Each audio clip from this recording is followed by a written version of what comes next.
Quintessence Bulletin presented by Boy the Chef. Discover the truth. Watch what really happened. Drama digital internasional. China block scammer sampai ke akhirat. Pemerintah China menjatuhkan hukuman paling dahsyat ke 5 orang pelaku penipuan online lintas negara.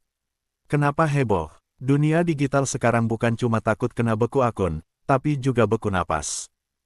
Investor pun waspada, jangan-jangan setelah ini, pelanggaran terms dan conditions juga bisa dijerat pidana. Ekonomi Indonesia, ekonomi tumbuh 5%, tapi dompet rakyat tetap di mode hemat. Prediksi terbaru bilang ekonomi Indonesia tumbuh sekitar 5% di kuartal 3 2025. Tidak turun banyak sih, cuma bagaikan nasi goreng yang porsinya dikurangi tapi harganya tetap. Para ekonom bilang ini stabil, rakyat bilang, yang penting diskon tetap ada. Wirausaha dan UMKM. UMKM makin digital, barang bekas makin ilegal. Pemerintah dorong digitalisasi UMKM sambil menghalang impor barang bekas. Jadi siap-siap, jualan bekas usang harus upgrade jadi barang nostalgia edisi terbatas. Sinyalnya jelas, pengusaha kecil bukan cuma tulang punggung ekonomi, tapi juga korban update kebijakan tiap minggu. Kesehatan, One Health, manusia, hewan, dan lingkungan akhirnya kerjasama tanpa drama. Konsep baru ini mempersatu kesehatan manusia, hewan, dan alam biar penyakit tak muncul dari plot twist baru mirip pandemi kemarin. Kalau berhasil, dokter hewan, dan tukang kebun bakal jadi trio penyelamat dunia. Papua punya harapan. Papua bakal punya 24 rumah sakit baru, biar sakit pun tidak perlu naik pesawat dulu. Rencananya sampai 2029, bakal dibangun RS baru di wilayah Papua.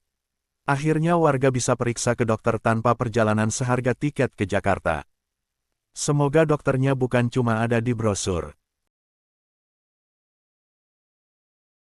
Pemerintah China menjatuhkan hukuman mati ke 5 orang yang terlibat jaringan penipuan online lintas negara. Penegakan hukum di dunia digital makin keras, bisa berdampak ke operasi kejahatan siber global dan keamanan data. Juga sebagai sinyal bagi investor, perusahaan digital yang beroperasi lintas batas. Prediksi ekonomi Indonesia, lembaga memperkirakan pertumbuhan sekitar 5% pada Q3 2025. Sebuah survei terhadap ekonom menunjukkan ekonomi Indonesia kemungkinan tumbuh sekitar 5,0% di kuartal 3, sedikit menurun dibanding sebelumnya. Kenapa diperhatikan? Angka pertumbuhan ekonomi jadi indikator utama kepercayaan investor, kebijakan pemerintah dan kondisi bisnis sehari-hari.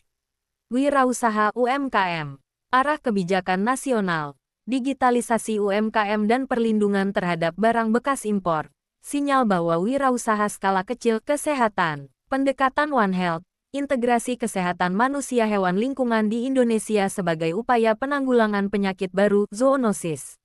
Pembangunan 24 rumah sakit baru di wilayah Papua, hingga 2029 untuk memperbaiki akses layanan kesehatan terpencil.